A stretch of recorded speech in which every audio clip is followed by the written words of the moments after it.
हातकणंगले तालुक्यातील रेंदाळ गावच्या सरपंच सुप्रिया पाटील यांचे पती भरत पाटील यांनी जीवे मारण्याची धमकी दिल्याचा गंभीर आरोप सामाजिक कार्यकर्ते किरण वाळके यांनी पत्रकार बैठकीत केलाय। मात्र भरत पाटील यांनी हे आरोप फेटाळून लावलेत। हातकणंगले तालुक्यातील रेंदाळ इथले सामाजिक कार्यकर्ते किरण वाळके यांनी पत्रकार बैठक घेऊन सरपंच सुप्रिया पाटील यांचे पती भरत पाटील यांनी आपल्याला जीवे मारण्याची धमकी दिल्याचा गंभीर आरोप केलाय। मासिक सभेची लिंक का दिली नाही असा प्रश्न किरण वाळके यांनी ग्रामपंचायत कार्यालयात जाऊन ग्रामसेवकांना विचारला होता। यावेळी ग्रामसेवक आणि सरपंच सुप्रिया पाटील यांच्याशी त्यांचा वाद झाला होता। त्यानंतर सरपंच पाटील यांचे पती भरत पाटील यांनी सायंकाळी घरी येऊन आपल्याला धमकी दिल्याचा आरोप किरण वाळके यांनी पत्रकार बैठकीत केलाय। मी किरण रवींद्र वाळके, सामाजिक कार्यकर्ता रेंदाळ। माझ्यावरती अन्याय झालेला आहे।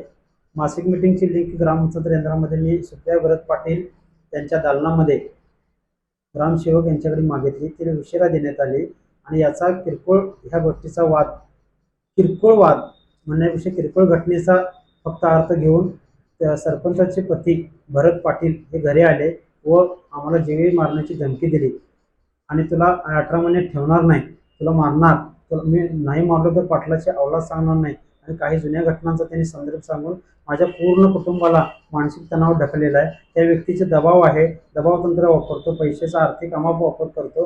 पोलीस स्टेशनमध्ये 1 तारखेला मी अर्ज घेऊन गेलो, गुन्हा वेळेत झाला नाही। 8 तारखेला NCR झाला, म्हणून मी परत SP ऑफिसकडे मागणी केलेली आहे। याच्यावरती कठोरातली कठोर याच्यावरती FIR दाखल व्हावे आणि ह्या व्यक्तीमुळे आमचं पूर्ण कुटुंब मानसिक तणावाखाली आहे। आम्हाला त्याचा कायमस्वरूपी दमदाटी होणार असं आम्हाला वाटत आहे। त्यामुळे प्रशासनाने ह्या गोष्टीचा पूर्णपणे याचा विचार करून आमच्यावरती न्याय द्यावा व योग्य ती प्रतिबंधात्मक उपाय करावा, अन्यथा ह्या गुंड प्रवृत्तीच्या व्यक्तीकडून आम्हाला मानसिक तणावाखाली राहावं लागेल। त्यामुळं आपण याची योग्य ते उपाययोजना करावी अशी मी विनंती प्रशासनाला करत आहे। तर माझ्यावर केलेले सर्व आरोप हे चुकीचे असून संबंधित घटनेची पोलिसांनी कसून चौकशी करावी अशी मागणी भरत पाटील यांनी केली आहे। प्रथमतः मी जे आरोप लावलेले आहेत त्या आरोपांचे मी खंडन करतो, साफ चुकीचे आहेत। मुळात ग्रामपंचायतमध्ये मी कधीही जात नाही, गेलो तर बायकोला सोडून मी घरी येतो मुळात, आणि ग्रामपंचायतच्या ह्याच्यात माझा कोणताही हस्तक्षेप होत नाही।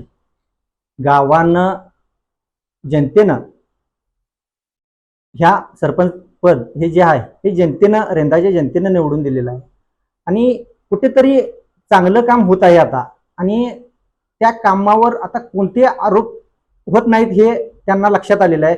म्हणून कुठेतरी माझ्यावर शिंतोड उडवून बदनाम करण्याचा, म्हणजे रेंदाळ गावाला बदनाम करण्याचा प्रकार करत आहेत असं मला वैयक्तिक वाटत आहे।